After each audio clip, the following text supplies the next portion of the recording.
It's been 20 years since the great George Sheehan passed away. His writings are becoming a motivation for me as I begin my next full pull at health. I took a 30-minute bike ride this morning, eating sensibly, putting the eating and the exercise together, and I'm confident I can do it. Right now I'm at 225 pounds or more. George, even he's been gone over 20 years, is still a motivation for me with his Schopenhauer quotes and his philosophic demeanor. This is just a bit of an excerpt from a column written by Joe Henderson of Runner's World 10 years ago. This was for his 10-year anniversary of George's passing. If you've run less than 10 years, we can't expect you to know the name Dr. George Sheehan. But if you started running and reading the magazine before 1993, we can assume that you'll never forget him. I never will. George was the best friend I've ever had in this sport. He was my confident mentor and model for the writing and speaking roles that he both played, and was almost my second father. We were teammates. He was the essayist, and I the editor from the first Runner's World appearance in 1970 until he finished his last book 23 years later. I had the honor of seeing his columns before any reader of the magazine did, and to hear the private stories behind these public gems.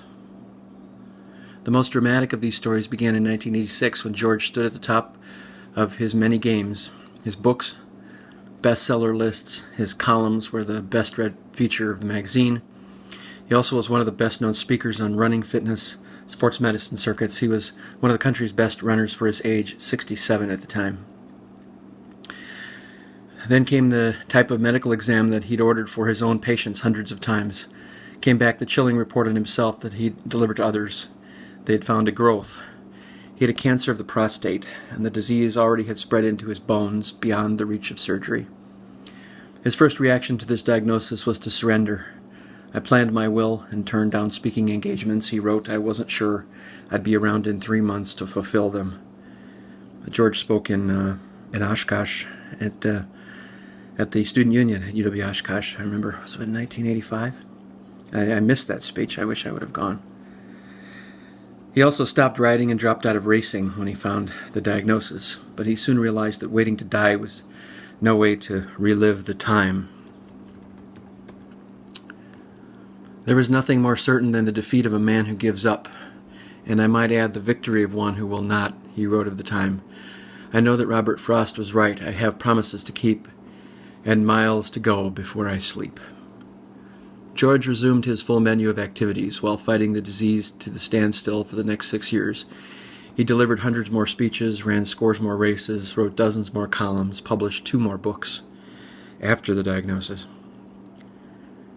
More importantly, he patched up his personal life. He ended a long separation from his wife, Mary Jane, and eased the resulting strains with their 12 children. By his own admission, he became less self-absorbed. He was quicker to say his thank yous and I love yous. I'm still under sentence, he said, but I've been given a stay of execution, time to set things right and achieve what I'm here to do. That time stretched many more years than his doctors expected. They were good, happy, productive years before his disease finally became the inevitable course that it did. Even after the cancer went, and to fast forward in 1992, forcing him to quit running and then speaking, he kept writing. His journal-style essays became a frontline report on the final battle. These writings combined into the most intimate of the 8 books and the most inspirational. He rarely referred to Going the Distance as my death book, but he was wrong. It's full of life, well lived. There is a healthy way to be ill, said George Sheehan. He had long advised his patients, runners and listeners, readers and listeners. His final book, completed in the final week of his life, tells how he took his own advice. This was not a running book, and many of his late life columns on the subject weren't there or in his magazine. Runner's World now has retrieved the very last one he wrote on the subject in June of 1993. It could stand as his valedictorian address.